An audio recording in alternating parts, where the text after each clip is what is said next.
Hello everyone, welcome to my YouTube channel.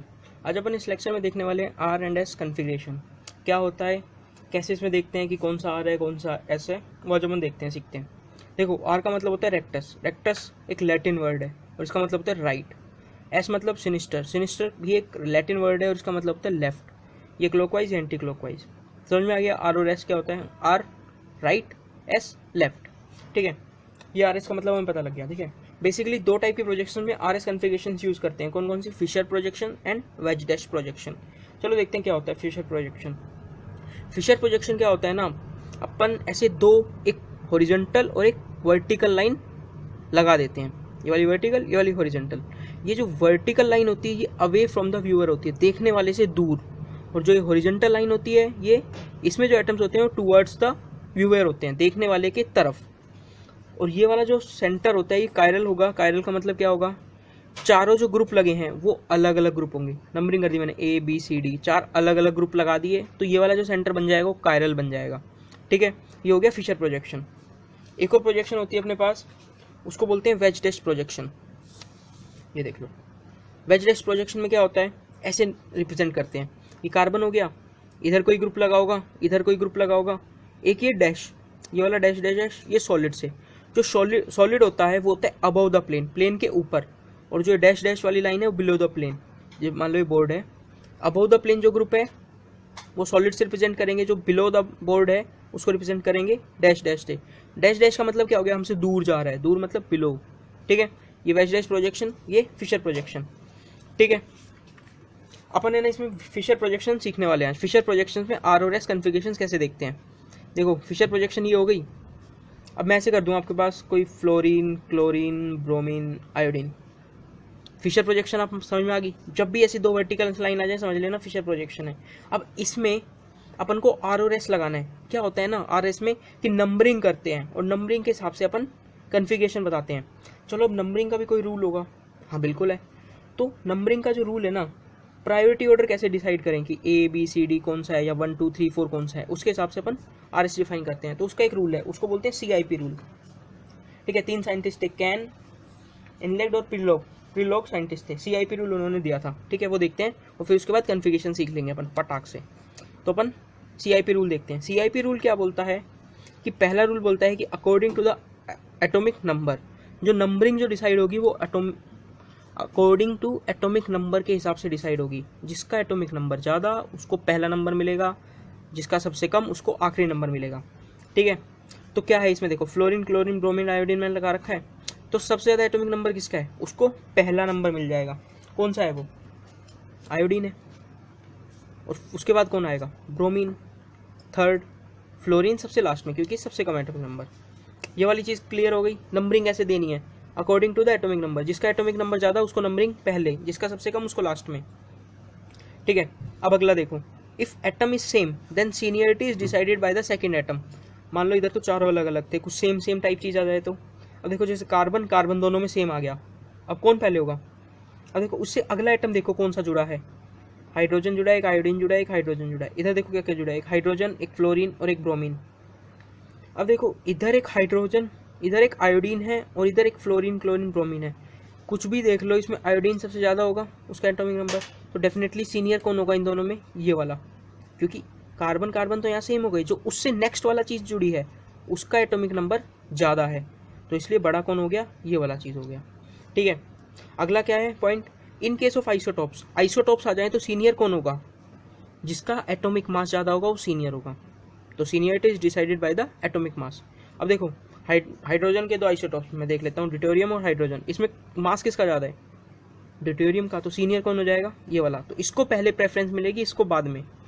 अब chlorine के दो आइसोटॉप्स 37 और 35, ज़्यादा एटॉमिक मास किसका है? ऑब्वियसली 37 का। तो पहले नंबरिंग क्लोरीन 37 को मिलेगी, देन 35 वाले को। ठीक है, ये 3 पॉइंट क्लियर CIP रूल के। अब देखो अगला पॉइंट हो रहा है इसका, वो क्या है? वो ये है, इन case of double bond and the triple bond. जब डबल बॉन्ड हो तो उसको कैसे तोड़ लेंगे? इस टाइप से तोड़ना है, कार्बन कार्बन, ये कार्बन, ये कार्बन। जब ट्रिपल बॉन्ड हो, ये 3 बॉन्ड है, तो उसको ऐसे तोड़ना है, कार्बन कार्बन, इधर कार्बन, इधर कार्बन, इधर कार्बन और ऑक्सीजन हो। तो मतलब क्या, कार्बन से 2 ऑक्सीजन जुड़े हैं, तो कार्बन से एक ऑक्सीजन ये जोड़ दिया, एक ऑक्सीजन ये जोड़ दिया। Carbon nitrogen, carbon triple bond nitrogen है तो 3 नाइट्रोजन कार्बन से जुड़े होंगे, ये वो वाला कार्बन हो गया, ये वाला नाइट्रोजन। अब इससे 3 नाइट्रोजन जोड़ दो, एक नाइट्रोजन एक नाइट्रोजन एक नाइट्रोजन, उसके बाद नाइट्रोजन से कार्बन तो जुड़े ही होंगे, कार्बन को बैलेंस ही पूरी करनी है। ठीक है, अब सीनियरिटी ऑर्डर देखते हैं कैसे होगा। एक एग्जाम्पल ले लेते हैं, ये एग्जाम्पल है। ठीक है, carbon double bond carbon senior होगा या ये वाला ग्रुप सीनियर होगा, चलो देखते हैं। क्या समझ में आ रहा है आपको देख के? अभी कर देते हैं। कार्बन डबल बॉन्ड कार्बन है तो मैं इसको क्या ऐसे लिख सकता हूँ? ठीक है सर, बिल्कुल लिख सकते हो आप।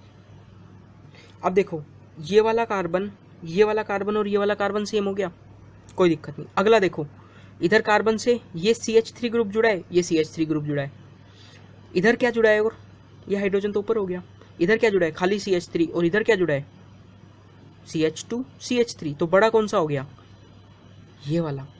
जो ज़्यादा बड़ा ग्रुप जुड़ा है वो सीनियर होगा। अब इसी तरह ट्रिपल बॉन्ड में देखो, कार्बन ट्रिपल बॉन्ड कार्बन, कौन बड़ा होगा? इस कार्बन ट्रिपल बॉन्ड कार्बन को मैं कैसे लिख सकता हूँ? Carbon carbon carbon carbon carbon carbon और ये कार्बन। अब देखो, इन दोनों में ये कार्बन जुड़ा है, देखो ऊपर नीचे दोनों कार्बन सेम है, कोई दिक्कत नहीं। इधर तो खाली एक कार्बन जुड़ा है और इधर कार्बन के साथ और भी कुछ जुड़ा है, तो ज़्यादा बड़ा कौन सा हो गया? ऑब्वियसली ये वाला। क्लियर? CIP रूल समझ में आ गया? क्या क्या था? एटॉमिक नंबर के हिसाब से देखेंगे, जिसका एटॉमिक नंबर ज़्यादा उसको पहले नंबर और जिसका सबसे कम उसको आखिरी नंबर। उसके बाद देख लेंगे कि जब एक से ज़्यादा आ जाए तो सेकंड एटम कौन सा ज़्यादा बड़ा वाला जुड़ा है तो उसको सीनियर दे देंगे, और आइसोटॉप्स के केस में जिसका मास ज़्यादा उसको सीनियरिटी पहले दे देंगे। बस ये था CIP रूल। ठीक है, अब अपन करें प्रॉब्लम। ठीक है, अब देखो इसमें वापस मैं इसी प्रॉब्लम पे आ जाऊँ। इसको नंबरिंग करूँ तो मैं कैसे करूँगा? आयोडीन को नंबर 1, ब्रोमीन को नंबर 2, क्लोरीन को नंबर 3 और फ्लोरीन को नंबर 4। अब नंबरिंग तो सर समझ में आ गई करनी। अब इसके बाद R और S कैसे देखेंगे? ठीक है, नंबरिंग सब बच्चों को क्लियर हो गई। अब देखते हैं कि R और S कैसे प्रिडिक्ट करेंगे। अब बताता हूँ, ये था RS नोमेनक्लेचर का रूल। यदि 4th नंबर का जो एटम है वो वर्टिकल लाइन पे रहे तो 1 से 2, 2 से 3 जाने पर जो होगा क्लॉकवाइज रोटेशन वो R देगा, और उल्टा होगा तो एंटी क्लॉकवाइज होगा तो S देगा। कैसे सर? देखो सर, देखो सब, 4 कौन सी लाइन पे है? 4 यदि वर्टिकल लाइन पे है, 4 वाला वर्टिकल लाइन पे है, ये देखो 4 वाला वर्टिकल लाइन पे, कोई दिक्कत नहीं यहाँ तक। अब 1 से 2, 2 से 3 जाओ, 1 से 2, 2 से 3, कैसी फील आ रही है? क्लॉकवाइज या एंटी क्लॉकवाइज? देखो घड़ी के डायरेक्शन में घूम रहा है, घड़ी भी ऐसे घूमती है, तो क्लॉकवाइज हो गया। क्लॉकवाइज का मतलब ये कैसा हो गया? R। क्लियर ये बात? एक बार फिर से बोल दूं, यदि 4th वाला वर्टिकल पे है, 4th वाला कैसे वर्टिकल पे, तो 1 से 2, 2 से 3 जाने पर यदि क्लॉकवाइज आता है तो हो जाएगा R कन्फिग्रेशन, और एंटी क्लॉकवाइज आता है तो S। इसी तरह यदि 4th नंबर वाला एटम है वो हॉरिजॉन्टल लाइन पे होता, यदि वो हॉरिजॉन्टल लाइन पे होता तो उल्टा कर दो, जस्ट R को S बना दो और S को R बना दो। कैसे सर? दिखाता हूँ कैसे। अब देखो, फ्लोरीन, ब्रोमीन, आयोडीन, क्लोरीन करके देख लेते हैं भाई।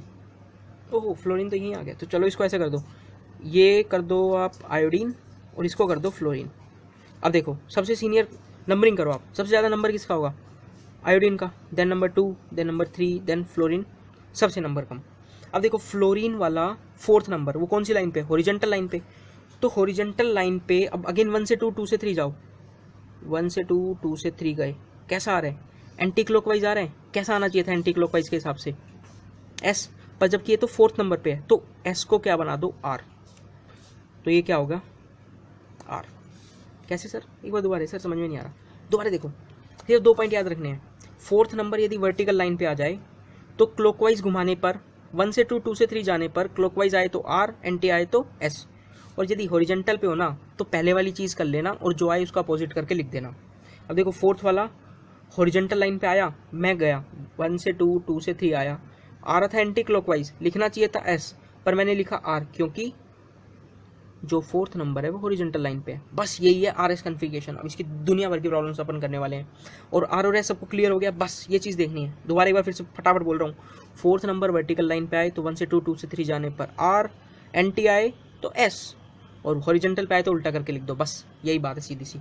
सर मैं भूल जाऊँगा यार कि कौन R को S, चलो याद करेंगे तरीका बताता हूँ। देखो मैंने बोला था स्टार्टिंग में कि R रेक्टस मतलब राइट, ठीक है, राइट मतलब सीधा काम, एंटी मतलब लेफ्ट, लेफ्ट मतलब उल्टा काम, और जहाँ उल्टा मतलब एंटी, तो क्या हो गया एस, क्योंकि एस का मतलब ही क्या है सिनिस्टर, सिनिस्टर मतलब लेफ्ट, और आर क्या है राइट, राइट मतलब सीधा, सीधा मतलब क्लॉकवाइज।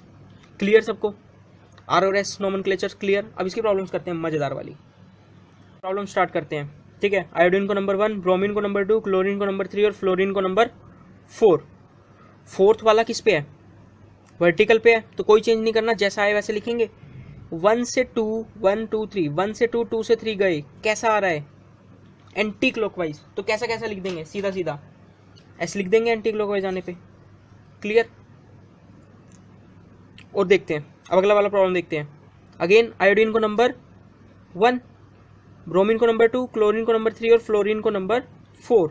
अब 1 से 2, 2 से 3 जाना है। देखो 1 से 2, 2 से 3 जाना है। कोई सोचेगा इससे जाऊं या ऐसे जाऊं, भाई 1 से 2 कैसे जाएगा तू, 1 से 2 ऐसे ही तो जाएगा, जब भी तो 3 आ रहे हैं यहाँ पे। अब देखो कैसा होना चाहिए, ये क्या है डायरेक्शन एंटी क्लॉकवाइज, तो क्या आना चाहिए एस, नहीं नहीं गलती कर दी, भूल गए, फोर्थ नंबर हॉरिजॉन्टल पे। बिल्कुल तो सही है, क्यों कंफ्यूज हो रहे हो, ऐसा आएगा, ठीक है। अगली प्रॉब्लम, अब देखो यहाँ कार्बन है, कार्बन है, हाइड्रोजन है, ऑक्सीजन। चलो एक बात सुनो मेरी, जब भी हाइड्रोजन आए तो समझ लेना फोर्थ पोजीशन ही लेगा, क्योंकि हाइड्रोजन छोटा तो कुछ हो ही नहीं सकता, तो हाइड्रोजन वाला हमेशा फोर्थ पोजीशन लेगा। तो सबसे पहले मैं इसको डाल ही दूँ फोर्थ, चलो जी कोई नहीं। अब देखो कार्बन, कार्बन और ऑक्सीजन, तो ज़्यादा एटॉमिक नंबर किसका है, कार्बन का या ऑक्सीजन का, ऑक्सीजन का है, तो ठीक है ऑक्सीजन लिख देते हैं नंबर 1। ये दोनों क्लियर हो गए। अब इन दोनों में देखो कार्बन के साथ हाइड्रोजन है, कार्बन के साथ ऑक्सीजन है, तो किसको ज़्यादा मिलेगा, हाइड्रोजन का ज़्यादा है या oxygen, obviously oxygen. Number 2, number 3, अब 1 से 2, 2 से 3 जाओ, 1 से 2, 2 से 3 गए, कैसी कन्फिग्रेशन आ रही है एंटी क्लॉकवाइज, तो क्या नंबरिंग हो गई एस कन्फिग्रेशन। क्लियर। अब अगला देखो कार्बन, ऑक्सीजन, कार्बन और हाइड्रोजन, सबसे पहले तो सबसे पहला नंबर किसको मिल जाएगा, ऑक्सीजन को। क्लियर है, क्योंकि ऑक्सीजन का एटॉमिक नंबर ज़्यादा कार्बन से। अब देखो ये दोनों बच गए, हाइड्रोजन वाला तो सबसे लोवेस्ट नंबर ही लेगा, फोर्थ। कार्बन, कार्बन, कार्बन के साथ यहाँ ऑक्सीजन जुड़ा है, यहाँ हाइड्रोजन जुड़ा है, तो कौन पहले नंबर लेगा, ऑक्सीजन वाला सर, बिल्कुल सही बात है। यहाँ कार्बन वाला, देन फोर्थ हाइड्रोजन वाला।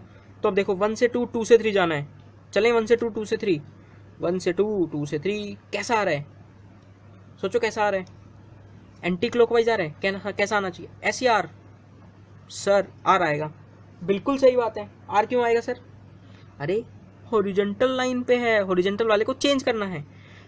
1 से 2, 2 से 3 जाने पर एंटी क्लॉकवाइज, क्लियर, ऐसा आना चाहिए था, पर आएगा आर, क्योंकि ये जो फोर्थ नंबर है वो हॉरिजॉन्टल लाइन पे है। बिल्कुल सर समझ में आ गया।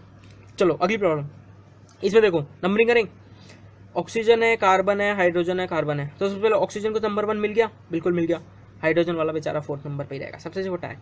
अब देखो यहाँ कार्बन के साथ ऑक्सीजन है, यहाँ कार्बन के साथ ऑक्सीजन, सी एच ओ क्या होगा, ये C double bond O H, और ये सी ओ एच क्या होता है, C double bond O H.